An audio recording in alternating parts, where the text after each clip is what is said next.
For USCFootball.com, I'm Keely Eure here with Dan Weber for instant analysis of USC's 7th practice of fall camp. Now, yesterday we predicted a light practice, but we didn't predict how light it was actually going to be.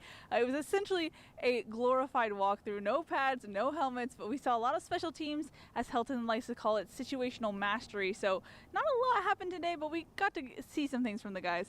Well, I think today was the bridge between two, heavy physicality, a lot of hitting, and a scrimmage that's going to be a big deal. Scrimmage, it may be 60 plays. Now we're hearing from Clay with a great deal of emphasis on it.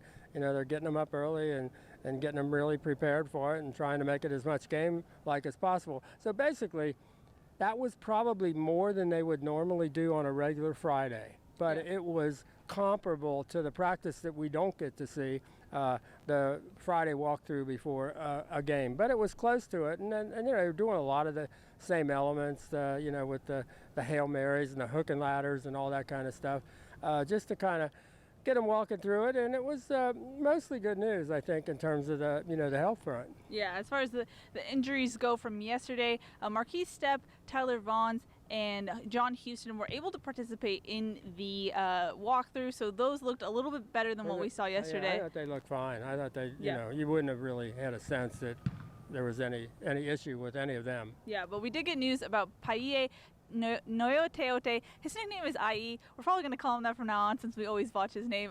He got his MRI results back last night. He essentially has the same injury as Porter Gustin. He has a slight meniscus tear. He's going to get surgery on Monday, but pretty odd that you get back-to-back meniscus tears from those guys. Trying to remember the last meniscus tear, and I don't know that it's been a while. I don't know that there was one last year, but they have two of your big linebackers, and almost in back-to-back days is kind of unusual. But again, considering all the other possibilities, it's really good news. And seeing Porter out there, with that left knee wrap, but moving around and coaching and staying late and doing all the things he does, that is really, really good news. Mm-hmm. You got to ask Helton about design QB runs and the option. What did he have to say about that? Well, I mean, I thought how difficult it is because they're trying to get a rhythm and they're trying to give them at least 8-play series tomorrow. Yeah. And you've got quarterbacks with two different skill sets. I mean, you've got Matt and Jack who have the wheels and can really take off, and you have JT who is the big arm guy. Not that he can't scramble. It's just you're not going to run the option probably with him a lot. And I said, how do you meld those two? You've got kind of a little bit different way of doing things. He said, no, that they'll go to their strengths and they'll call the game, so they won't call the same plays for all three quarterbacks. So you're going to see, different, play calling when JT's in there or when Jack and Matt are in there. And we did find out that, they will call the run for the quarterbacks. It's not a completely read. I think Matt and Jack have been pretty quick to run, to scramble when they don't see a really good throwing lane. But I do think on the option, it's not exactly an option. It's a called play. Mm-hmm. It was a defensive day today. You got to talk to a lot of defensive guys. What were the key things that you got from it? Well, I talked to ISJ Tufele, who Kenichi said, he's the guy, he's our bully. He's the guy, when he gets his hands on you, he determines how the play will go. I said, is that a good, is that a good description of you, Jay? And he said, well, if coach said that, then I trust coach. He said, I do. He said, I guess they call him Coach KU. He said he really believes in working with your hands, and he said, I just like doing that stuff with my hands. So he said it's just something I really work on. And he talked about what Kenichi had mentioned, the possibility that all three second-year guys, Jay and Marlon Tuipulotu and Brandon Peely, might all be in there at the same time. And he said, boy, wouldn't that be a sight to see? He said, that'd be great. So it's kind of fun talking to those guys because they're feeling pretty good about themselves, as they should. They've worked really hard. They're talented kids. It's kind of neat to get, Marlon out of Oregon, was the best player. I was talking to a the ESPN station in Salt Lake City. He was the best player in Utah a couple of years ago. And Brandon, gosh, out of Alaska, I guess, almost to some extent.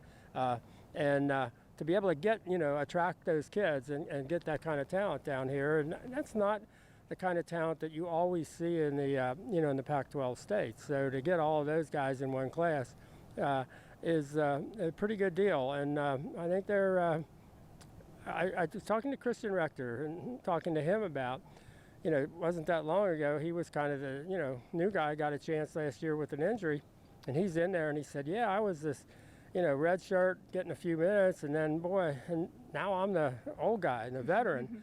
And he said, I will say this about the young guys. He said, they're coming along faster, farther than I did when I was young. He said, they're pretty good. That seems to be one of the things that's standing about, at least this season, is the depth. And the young guys, they seem to be taking up things quickly, and from what we've heard from players, more quickly. How much does that have an impact? I know you talked to Clay Helton about Chumadoga being out, but you don't really see that difference on the O-line, and that's because of that depth. So how far does that go, especially when you have a long season? Yeah, I mean, it's what they didn't have last year. I mean, it was if Chuma would have been out for 4 days last year in preseason, that would have been a real hit. Yeah.